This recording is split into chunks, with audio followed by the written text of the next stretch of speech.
अथ तृतीयोऽध्यायः। अर्जुन उवाच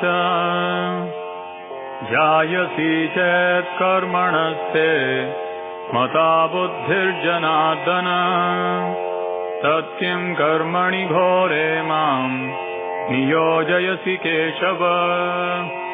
व्यामिश्रेणेव वाक्येन बुद्धिं मोहयसीव मे तदेकं पदनिश्चित्य येन श्रेयोऽहमाप्नुयाम्। श्रीभगवानुवाच लोकेऽस्मिन् द्विविधा निष्ठा पुरा प्रोक्ता मया नघ। ज्ञानयोगेन साङ्ख्यानां कर्मयोगेन योगिनाम्। न कर्मणामनारम्भा नैष्कर्म्यं पुरुषोऽश्नुते न च सन्न्यसनादेव सिद्धिं समधिगच्छति। न हि कश्चित् क्षणमपि जातु तिष्ठत्य कर्मकृत् कार्यते ह्यवशः कर्म सर्वः प्रकृतिजैर्गुणैः। कर्मेन्द्रियाणि संयम्य य आस्ते मनसा स्मरन् इन्द्रियार्थान् विमूढात्मा मिथ्याचारः स उच्यते। यस्विन्द्रियाणि मनसा नियम्यारभतेऽर्जुन कर्मेन्द्रियैः कर्मयोगम् असक्तः स विशिष्यते। नियतं कुरु कर्म त्वम् कर्म ज्यायो ह्यकर्मणः शरीरयात्रा विजते न प्रसिद्ध्येद कर्मणः। यज्ञार्थात् कर्मणोऽन्यत्र लोकोऽयं कर्मबन्धनः। तदर्थं कर्म कौन्तेय मुक्तसङ्गः समाचर। सह यज्ञाः प्रजाः सृष्ट्वा पुरोवाच प्रजापतिः अनेन प्रसविष्यध्वम् एषवोऽस्त्विष्टकामधो। देवान् भावयतानेन ते देवा भावयन्तु वः परस्परं भावयन्तः श्रेयः परमवाप्स्यथ। इष्टान् भोगान् हि वो देवा दास्यन्ते यज्ञभाविताः तैर्दत्तानप्रदायैभ्यो यो भुङ्क्ते तेन एव सः। यज्ञशिष्टाशिनः सन्तो मुच्यन्ते सर्वकिल्बिषैः भुञ्जते ते त्वघं पापं ये पचन्त्यात्मकारणात्। अन्नाद्भवन्ति भूतानि पर्जन्यादन्नसम्भवः। यज्ञाद्भवति पर्जन्यो यज्ञः कर्म समुद्भवः। कर्म ब्रह्मोद्भवं विद्धि ब्रह्माक्षरसमुद्भवम्। तस्मात् सर्वगतं ब्रह्म नित्यं यज्ञे प्रतिष्ठितम्। एवं प्रवर्तितं चक्रं नानुवर्तयतीह यः अघायुरिन्द्रियारामो मोघं पार्थ स जीवति। यस्त्वात्मरतिरेव स्यात् आत्मतृप्तश्च मानवः आत्मन्येव च सन्तुष्टः तस्य कार्यं न विद्यते। नैव तस्य कृतेनार्थो नाकृतेनेह कश्चन न चास्य सर्वभूतेषु कश्चिदर्थव्यपाश्रयः। तस्मादसक्तः सततं कार्यं कर्म समाचर। असक्तो ह्याचरन् कर्म परमाप्नोति पूरुषः। कर्मणैव हि संसिद्धिम् आस्थिता जनकादयः। लोकसङ्ग्रहमेवापि सम्पश्यन् कर्तुमर्हसि। यद्यदाचरति श्रेष्ठः तत्तदेवेतरो जनः स यत्प्रमाणं कुरुते लोकस्तदनुवर्तते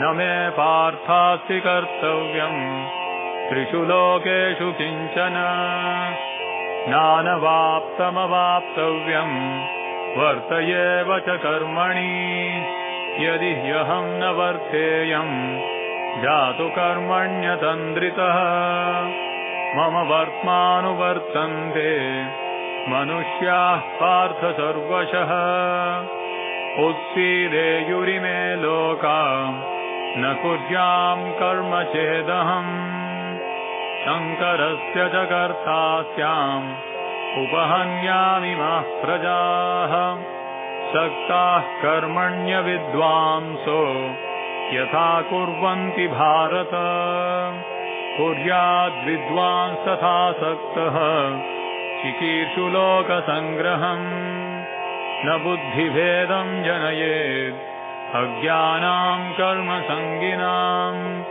योषयेत् सर्वकर्माणि विद्वान् युक्तः समाचरन् प्रकृतेः क्रियमाणानि गुणैः कर्माणि सर्वशः अहङ्कारविमूढात्मा कर्ताहमिति मन्यते तत्त्ववित्तु महाबाहो गुणकर्मविभागयोः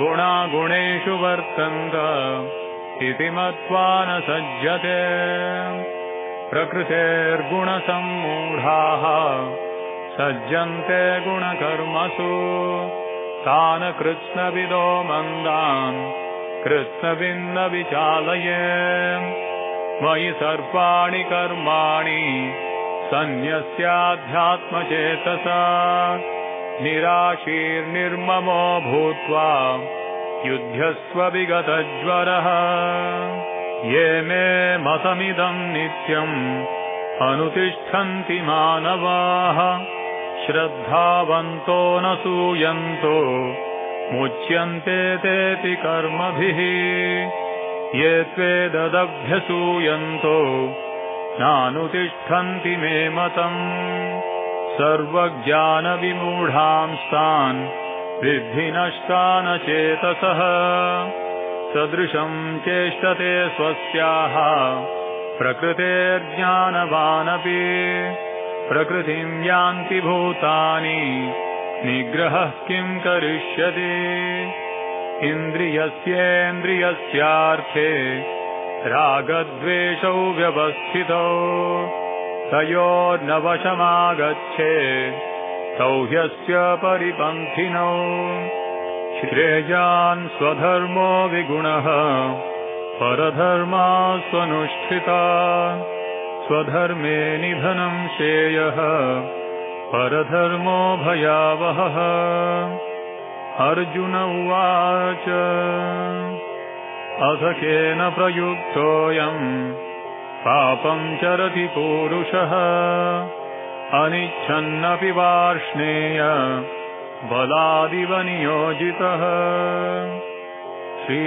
श्रीभगवानुवाच काम एष क्रोध एष रजोगुणसमुद्भवः महाशनो महापाप्मा विध्येनमिह वैरिणम् धूमेनाव्रियते वह्निर्यथादर्शो मलेन च यथोल्बेनावृतो गर्भः तथा तेनेदमावृतम् आवृतम् ज्ञानमेतेन ज्ञानिनो नित्यवैरिणा कामरूपेण कौन्तेय दुष्पूरेणानलेन च इन्द्रियाणि मनो बुद्धिरस्याधिष्ठानमुच्यते एतैर्विमोहयत्येष ज्ञानमावृत्य देहिनम्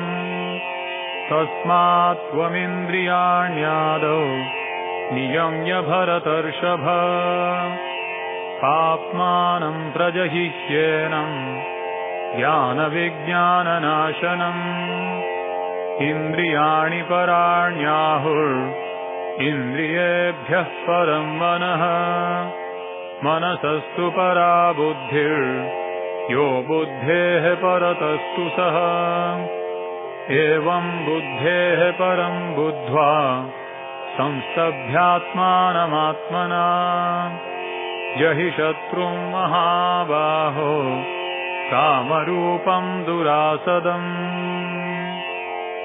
ॐ तत्सदिति श्रीमद्भगवद्गीतासूपनिषत्सु ब्रह्मविद्यायां योगशास्त्रे श्रीकृष्णार्जुनसंवादे कर्मयोगो नाम तृतीयोऽध्यायः।